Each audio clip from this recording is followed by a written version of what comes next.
Hataw!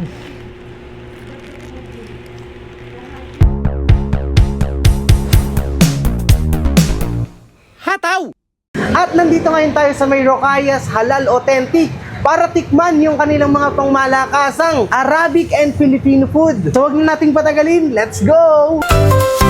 Tara sumama ka na sa food trip, banding mga pagkain na may dating kahit saang lugar ating pupuntahan. Sa kalam na pagkain ay titikman, kaya halika na, paranood ka na. Sa Fins ay talagang sold ka. Tara samahan natin sa kakaibang ganap City Fins. Food trip sa bawat lugar na mapuntahan City Fins. Masasarap na pagkain na inyong mapapanood dito sa T-Vince. Kay T-Vince, ikalaging Soul LB. Tara samahan natin sa kakaibang ganap si T-Vince. Food trip sa bawat lugar na mapuntahan si T-Vince. At ayan, titigman na natin yung mga food trip dito sa may Rocayas. Ayan, ito nga yung isa sa mga certified halal. Dito lang yan sa may Imus, Cavite. Dito mismo sa may Bukandala. Halos tapat lang sila ng 7-Eleven at tabi ng King Home malapit sa may Lesandra. So wag nating patagalin, tikman na natin tong mga food trip natin. Meron tayo ditong beef biryani with salad. Ayan.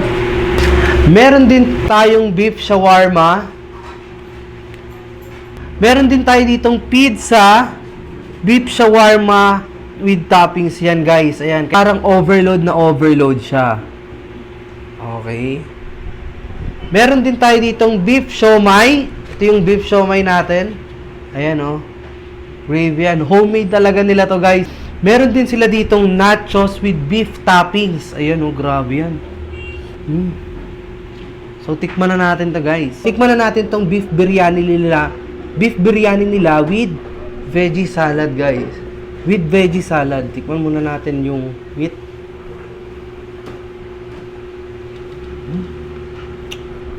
Sarap, no? Makikurious ka, may mga peanuts siya dyan. Tignan natin yung ano niya, oh. Tawag dito, masbate rice. Titikman na natin itong kanilang biryani rice. Ayun, oh, tignan mo naman yan. Wow. Pa natin.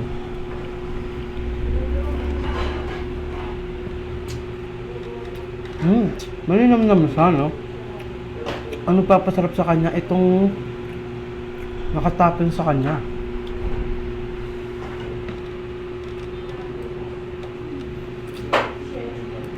Malinam-nam siya. Lasang-lasa mo yung herbs and spices na.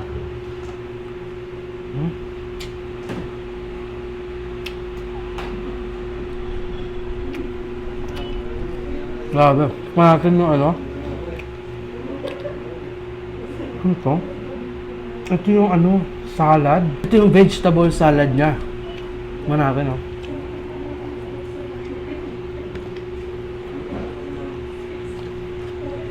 Ang grabe, masapin yan.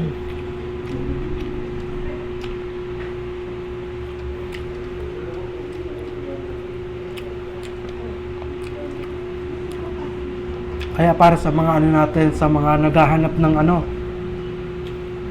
Arabic cuisine, tsaka mga Filipino food, available din sa kanila dito lahat. Grabe, lalo na kung kapatid ka nilang Muslim, nako, may enjoy mo dito.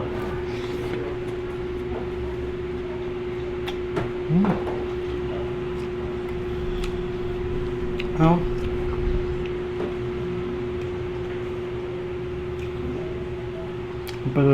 Sarap guys. Kain tayo. So meron sila ditong isa beef shawarma guys. Ganyan kalaki yan. Tikman na natin. Grabe oh. Solid yan. Kaya pala siya ano, sobrang yun oh. Wow. Sira. Tikman natin yan.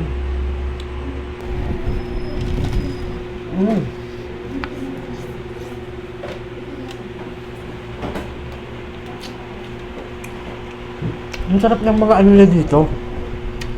Ng mga beef nila. Grabe. Mm.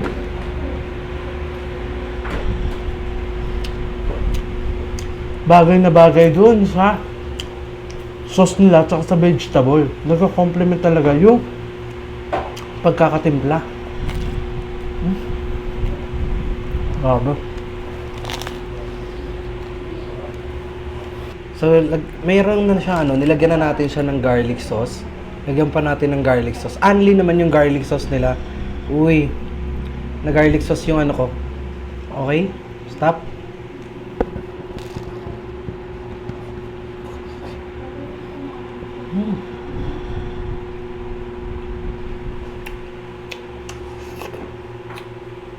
Grabe, nakaka-addict yung nila.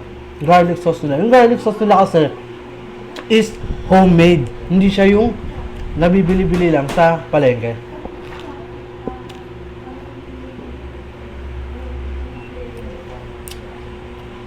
Parang isa sa mga babalik-balikan mo dito is yung beef nila, yung meat nila. Kasi yung meat nila dito is maganda yung pagkakaluto. Kasi pag mali ka ng pagkakaluto or pangit ka ng pagkakaluto, pangit yung meat mo, matigas siya. Kain tayo. Tikman natin yung kanilang beef siomai. Guys, homemade nila to mismo Oh. Ito yung mga maganda sa mga sa mga simpleng kainan. Yung full of effort yung food, oh. Yun,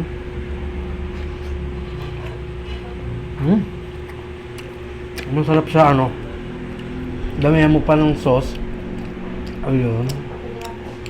Dahil malinamnam yung beef nila. Beef talaga nila dito yung the best, guys. Beef, hindi siya baboy. Yung ganitong siomai, hindi mo ito matitikman sa tabi-tabi lang, Matitikman mo ito sa mga restaurant. Ayun, Sarap, grabe.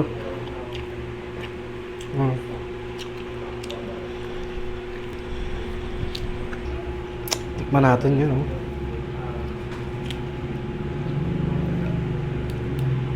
Wow. Para siyang situ.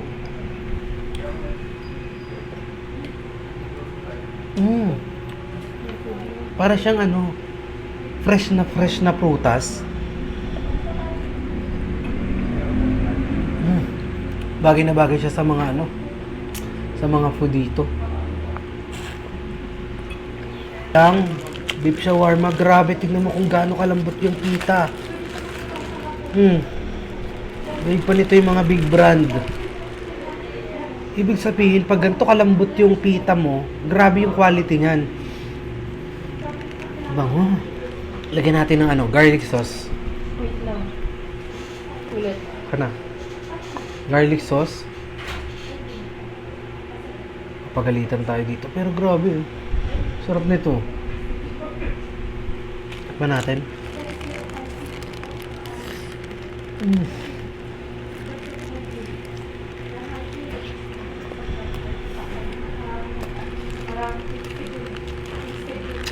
Grabe, puro naman, Hindi sa wrapper lang. Harap.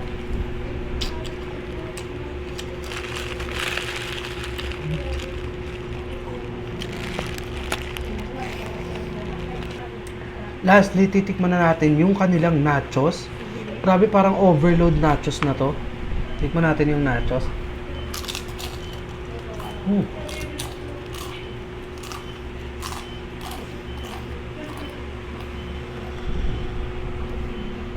Sarap, no? Grabe, sarap nga, no? Medyo may siya. May anghang ba yun? Hindi ko alam. Pero malinamnam siya. Konti lang naman. Manarin, guys,